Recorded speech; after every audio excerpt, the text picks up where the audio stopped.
Hey guys, it's Bro You Whack, and Overwatch 2 just got a fire lit under them, or should I say a torch lit under them, because Marvel Rivals just announced that they are going to be releasing not one, not two, not three, but 4 brand new characters with the Fantastic Four when Season 1 launches for Marvel Rivals on January 10th. Just how? This video is not to talk about that, pun intended, fantastic announcement for Marvel Rivals, but to talk about how is Overwatch gonna compete. Because look, I've been saying this for weeks now. Marvel Rivals had a lot of hype initially, but people were skeptical. Is this hype gonna last? And it's a month now, and well, not only has 90% of the player base been retained for Marvel Rivals, but now that 4 new characters are about to release, there's no reason to believe that Marvel Rivals is gonna be fizzling out anytime soon other than just natural boredom with video games. But if they continue to do all the right things, like add 4 new characters, what is Overwatch going to do to answer back? And a lot of people will just naively suggest, well, why doesn't Overwatch just add 4 characters when Season 15 launches in a couple of weeks? As if Overwatch really did just have 4 characters in their back pocket for a moment like this and be like, see, we are just as good as Marvel Rivals. What a lot of people seem to forget, whether you're an Overwatch lover or an Overwatch hater, is that Overwatch has always released the same amount of heroes every single year, ever since 2017. Whether it's Overwatch 2 or Overwatch 1, it's always been 3 heroes every single year. It started off with Orisa, Doomfist, and Mora in 2017, and it's gone all the way since 2024 with Venture, Juno, and Hazard. Now, of course, there was that weird awkward time in between Echo and Sojourn, Junqueena, and Kiriko, but that was due to the fact that they were developing PvE, and, well, hey, we don't need to talk about PvE here, please. Please. So when I see people celebrate or freak out seeing that Marvel Rivals is releasing 4 heroes in their very first season, I want 2 things to be reminded of. The first is that the reason why Marvel Rivals is doing better than Overwatch is not because they're releasing 4 heroes in the very first season. There's a lot of other reasons why they're doing really good. But the second thing to remind y'all of is the reason why Marvel Rivals is able to release 4 heroes in their first season is the same reason why Overwatch 2 was able to release 3 heroes in their first season for Overwatch 2, and it's because they had more development time. And is that model of releasing 4 new characters every season going to be sustainable? Obviously not. And I think most rational people can recognize that, but it doesn't stop people from asking, hey, Overwatch, why can't you do that? Which is where this question comes up. Why can't Overwatch release 4 new heroes in a season? But I really think that's a very naive question. So a better question to ask is, why can't Overwatch release a hero at least every season?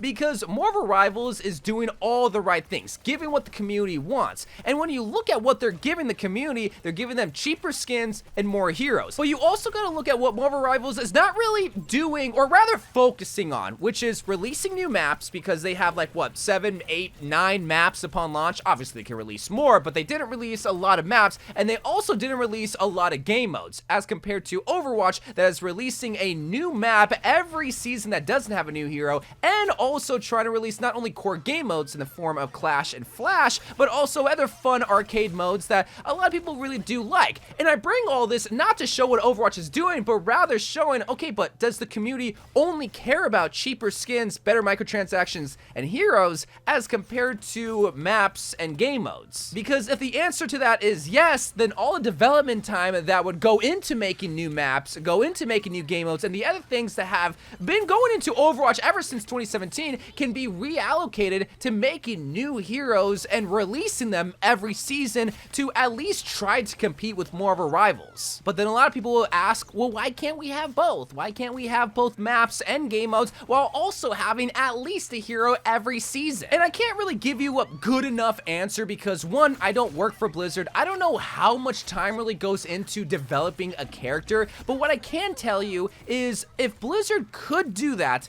don't you think they would have already been doing that ever since 2017? That's why I brought up the old schedule of how many heroes released in a year, because, like, I don't know, I didn't really see a lot of people complaining about the amount of heroes that we've got up until Marvel Rivals came out. So that's why I do feel like some of this is recency bias, but honestly, this is what competition is supposed to do, is breed innovation and breed change. If this is what the people want, then Overwatch has to figure out a way to release more characters. Yeah, it's been great having 3 characters released in a year, but if this is what's gonna make a good game, then they have to figure that out. And maybe that means focusing less on making maps and game modes and focusing more on hero development. But I will say, and I've seen this as an argument, in fact, I've even used this as an argument as to why Marvel Rivals is able to release this many characters as well. You also have to remember that it's not like they're starting from scratch. They've had decades upon decades of so many characters that they can pick and choose, but that doesn't necessarily mean that it's easy to create that hero, because there's a lot of challenges of picking a character and making it work in Marvel Rivals, but it's still an element. Like, they don't have to create the look and the skins of these characters because they have all of the IP already established, whereas Overwatch is literally starting from zero. But then again, you can also use the argument against Overwatch when saying, well, they have characters that they established that they can make into Overwatch heroes. Like, they did that for Doomfist and the Junker Queen, and they have a character like Maximilian, who is a huge enemy that they, for some reason, refuse to make into a playable character. But really, the point that I'm trying to make here is that while Marvel Rivals does have a little bit of an advantage when it comes to creating characters, it's not like Overwatch is a small indie company, as much as we love to joke about it, and if they want to survive, they gotta give the community what they want, and they gotta compete somehow. And I think it just all starts with changing your whole formula of how you release content from the ground up. Like, yeah, maybe this year we don't get any new maps and any new game modes. That way we can try to reach the goal of releasing a character every single season. Not only will that be exciting because we'll get 6 new heroes this whole entire year, but it'll also change up the meta. It'll keep people coming back and staying back because they have a more likely chance of finding a character that they really enjoy. Like, take Juno, for example. A lot of people stuck with Overwatch because they absolutely love that space astronaut chick, and that has a higher probability of happening rather than creating a new map that people might not care about, or making a new core game mode that people will just hate because, well, they've had a track record of creating game modes that people don't care about with Flashpoint and Clash. And while that seems good on paper, you also gotta look at the reality of things, and that is whether you're playing Marvel Rivals, Overwatch, Valorant, Apex, a lot of people just play 1 or 2 characters and don't really diversify themselves. Like, we still have a problem in Overwatch where people don't like to swap. So Blizzard can look at it and be like, why are we gonna pour development time into making heroes if people aren't even gonna play the heroes? Not only that, but you can use the argument, well, quality over quantity. Is the Fantastic Four gonna be quality characters in Marvel Rivals?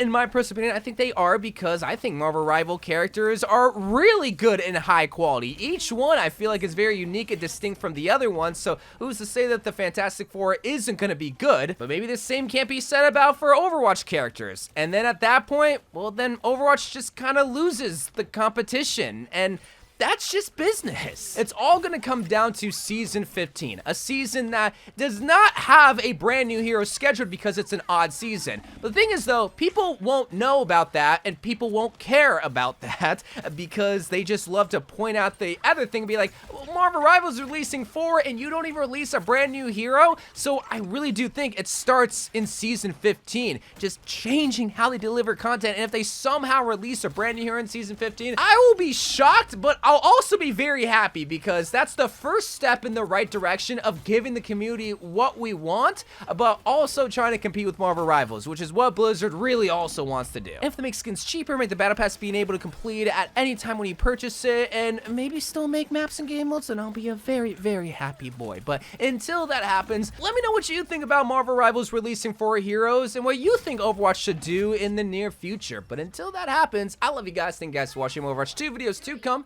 and bye.